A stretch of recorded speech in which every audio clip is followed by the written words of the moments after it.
Long ago, before the first dawn touched the earth, the world lay in endless night.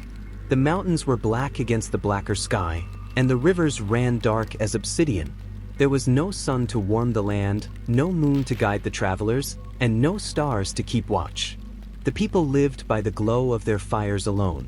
They fished in the dim light of coals, carved cedar by touch, and measured time by the beat of their hearts. They learned the shape of each other's faces by the warmth of a smile, not the colors of the eyes. Far upriver lived a great chief, powerful and proud. In his house of cedar, he kept a treasure hidden, the sun itself, locked away inside many boxes, one within another. Why did he keep it? Some say he feared the world was not ready. Some say he wished to keep its light for his own. And there was Raven. You know Raven, clever, restless, always thinking of ways to change the world, whether the world asked for it or not. Raven saw the people straining their eyes in the darkness. He heard the quiet wishes they never spoke. And he began to wonder, what would happen if the sun were set free? The villages along the coast worked and dreamed under a ceiling of shadow.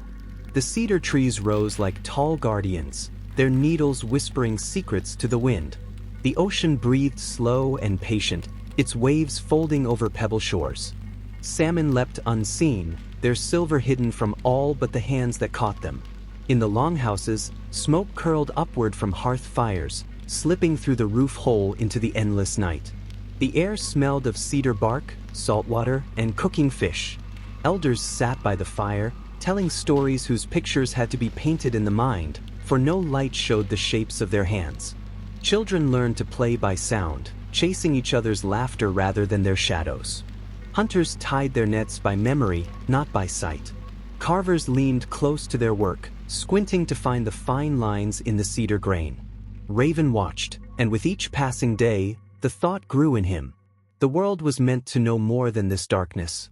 The elders spoke of the chief upriver who guarded the sun. They spoke of his daughter, a woman with a gentle voice and eyes that seemed to hold a glow of their own. Raven, being Raven, began to plan. He would not ask for the sun. The chief would never give it. He would take it, but not with force. No, Raven would use his greatest gifts: curiosity, cleverness, and change.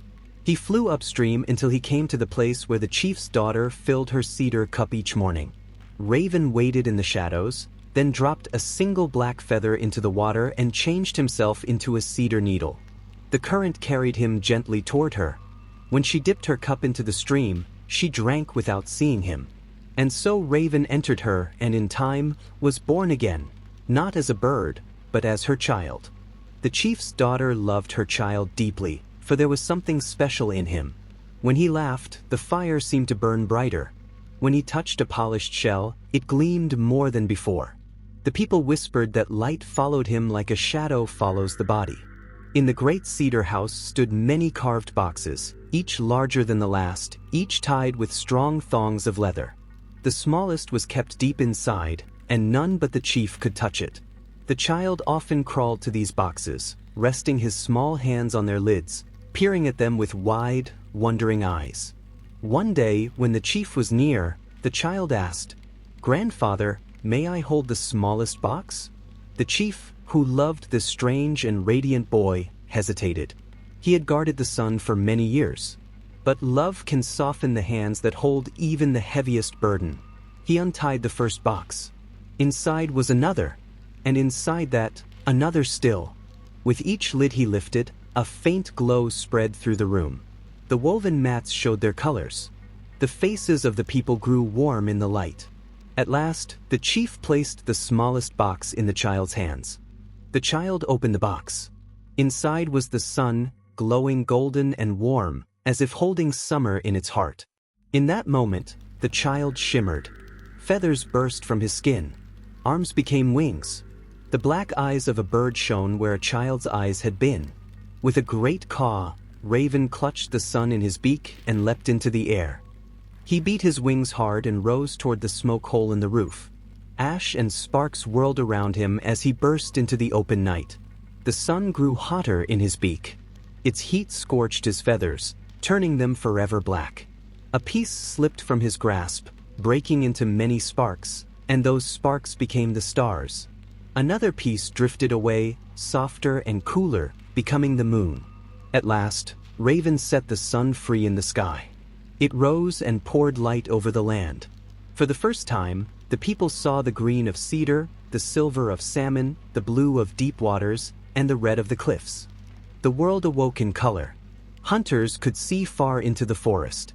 Fishers could watch the salmon flash beneath the water. Children laughed at their shadows and chased them across the sand. The chief looked up at the bright sky and knew the sun was no longer his alone. It belonged to all who lived beneath it. Raven rested on a driftwood log, his black feathers still warm from the sun's fire.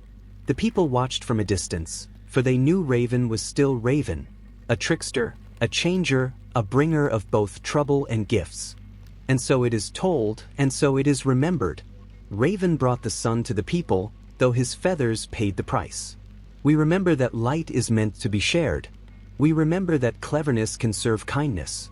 And when the day is bright and the sky is wide, we remember the beating of black wings, carrying the first dawn across the world.